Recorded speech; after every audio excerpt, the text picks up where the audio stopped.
What's up, guys? Welcome back to the spot CZ up here in northern BC. Yeah.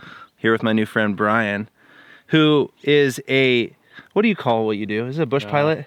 Well, if bush flying still exists, this is what it would be. I like to think.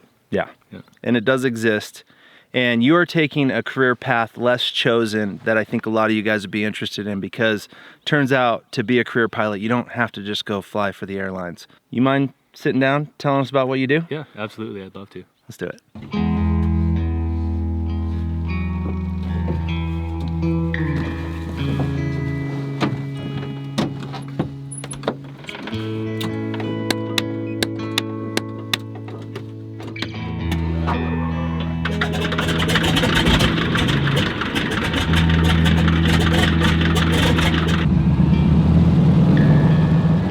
My name's Brian Carruthers, 24 years old. This is my 4th season up in the Spatsizi. Worked as a fishing guide for a couple years, and then now I'm up here, so still as a fishing guide, but getting to do a little bit of more flying every season. This year I'm flying the Beaver a little bit. And how long you been flying for? I started flying in 2016, so I guess been flying for 6 years now. I'm just over 1,000 hours, so I'm still pretty green. Over half of my flying would be either remote strips, like gravel strips, and then a few hundred backcountry. And what would you consider backcountry? Backcountry flying to me is remote. You're using your head a little bit more. You're getting away from the procedures a little bit more, in the sense of you're not doing what the book says, and then every spot you go to is different. You need a means to be kind of self-sufficient, right? Because there's a lot more that can go wrong. Weather plays a huge factor. So we're usually over 100 miles from any community that might have a helicopter that they could dispatch in an emergency. You got to think it could be a couple days before you could ever get some help. So the more remote you get, the more risk averse I would say you become. So you have any other flying goals, like moving forward? Well, I kind of want an operation. I want to own an airplane. But the only way I think it's viable is if it works for me. And I see like a lot of opportunity. Like a lot of the guys doing this are so old. No, I don't really see nearly as many people stepping up, right? Yeah. Everyone's going the airline route these days. I always wanted to be a pilot, right? And maybe early on in elementary school, like the airlines appealed to me. Kind of later in elementary school, I started learning about the bush flying, right? And started seeing videos, right? You know, this day and age, there's so much on YouTube. So you start seeing all the Piper Cubs and you know, kind of just went down a rabbit hole there.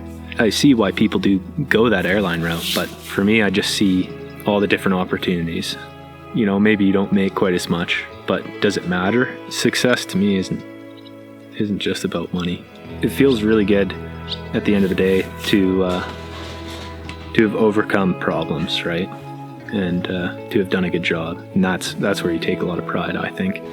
And what's a normal day look like? A normal day, wake up around 6, you know, get the pre-flight going, get the water out of the floats because they're leaking overnight, every night. Well, aside from flying, I do a fair bit, I think. Flying almost comes last, which at times can be the difficult part because, you know, it's beautiful up here and I love to be up here, but, you know, flying is the reason why I'm still up here. Do a lot of dishes, do some painting, do some plumbing, working on outboards, mechanics, some basic carpentry, fishing guide every day, almost every day. So watch people fish a lot, help people fish, tie on flies, switch flies, you know, release a lot of fish, cook fish. It's an experience that a lot of people don't get, I think. Flying around to these remote places and into this pristine wilderness and just great fishing. There's not as much left of this. You ever had any close calls with fuel? I have in the 185, yeah. Just a headwind or? Had the airplane filled up, Yeah. but it was on the dock and it was shifting in the wind. Or not like rocking in the wind at the dock on the river, Yeah. but spilling a bunch of fuel. Wasn't full when I left, I guess, right?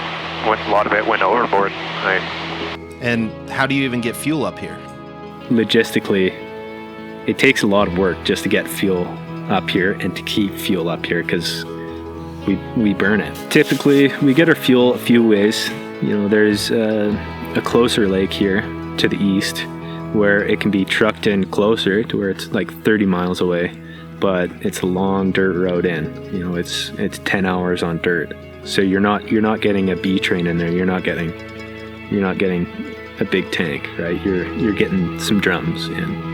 And then where our float base is to the west, like 90 miles, we have a substantial like 10,000 liter tank there. So sometimes we're filling drums, sometimes we're filling bladders, jerry cans. It's a lot of work. These airplanes are thirsty, right? You know, you do what you have to do, right? And that's what I think is fun. Actually flying the airplane and, well, personally enjoying what you do. A pilot is essential to this operation. I do feel lucky, right? But I'm up here for the same reason they're up here, right? Because I love these experiences, and I want to be up here.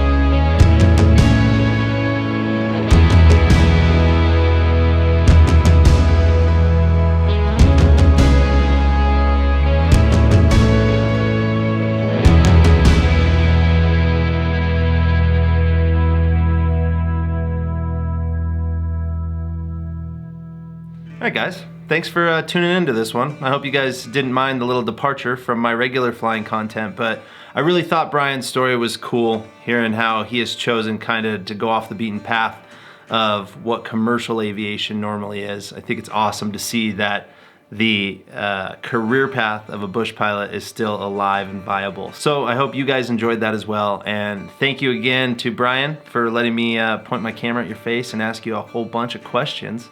And to anyone interested, I'll put a link to Brian's Instagram in the description. It's just at Brian Carruthers. So make sure to go over and give him a follow. But before I sign off, I do want to take a second to give a huge shout out and thank you to my friends over at Squarespace for sponsoring this video. For those that don't know, Squarespace is the ultimate way to build a website and run your business. You start with one of their award-winning templates, crafted into your own beautiful, professional-looking and working website that is optimized for both desktop as well as mobile.